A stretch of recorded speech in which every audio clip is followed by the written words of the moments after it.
സുബ്ഹി നിസ്കരിച്ചതിന് ശേഷം ചൊല്ലൽ പ്രത്യേകം സുന്നത്തുള്ള ഒരു ദിക്ർ ഇമാം നവവി റഹ്മത്തുള്ളാഹി അലൈഹി തൻ്റെ അൽ അദ്കാർ രേഖപ്പെടുത്തിയതാണ്.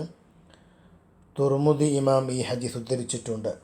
അന്ന റസൂലുള്ളാഹി സ്വല്ലല്ലാഹു അലൈഹി വസല്ലമ ഖാല, നബി തങ്ങൾ പറഞ്ഞു, മൻ ഖാല ഫീ ദുബുരി സ്വലാത്തി സുബ്ഹി, സുബ്ഹി നിസ്കരിച്ചതിന് ശേഷം ഒരാൾ ചൊല്ലിയാൽ, വഹുവ സാനിൻ റിജ്ലൈഹി, അവൻ ഇരുന്ന ആ ഇരിപ്പിടത്തിൽ തന്നെ അവൻ ഉണ്ട്, ഖബല അൻ യതകല്ലമ, സംസാരിക്കുന്നതിന് മുമ്പായിട്ട്.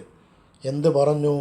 ലാ ഇലാഹ ഇല്ലല്ലാഹു വഹ്ദഹു ലാ ശരീക ലഹ്, ലഹുൽ മുൽക്കു വലഹുൽ ഹംദ്, യുഹ്യീ വയുമീത്ത്, വഹുവ അലാ കുല്ലി ഷൈഇൻ ഖദീർ എന്ന ദിക്ർ ചൊല്ലിയാൽ എത്ര ചൊല്ലണം?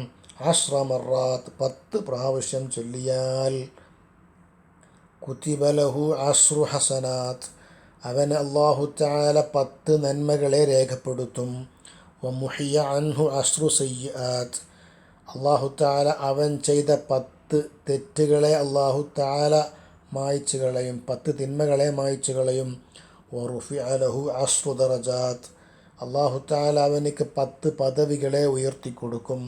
വകാന യൗമഹു ദാലിക ഫീ ഹിർസിൻ മിൻ കുല്ലി മക്റൂഹ്, ആ ദിവസം തന്നെ അവനിക്ക് എല്ലാവിധ വിപത്തുകളെ തൊട്ടുമുള്ള ഒരു രക്ഷാകവചമായി അത് പ്രവർത്തിക്കുകയും ചെയ്യും. വഹുരിസ മിനശ്ശൈത്താൻ, പിശാചിൽ നിന്നുള്ള കാവലുമായിരിക്കും.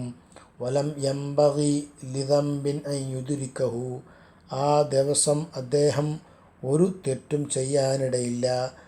ഫിദാലിക്കൽ യൗമി ഇല്ല ശിർക്കു ബില്ലാഹ്, അല്ലാഹുവുമായി പങ്കു ചേർക്കുക ഒഴികെ മറ്റു ഒരു തെറ്റും അദ്ദേഹം ചെയ്യാനിടയില്ല.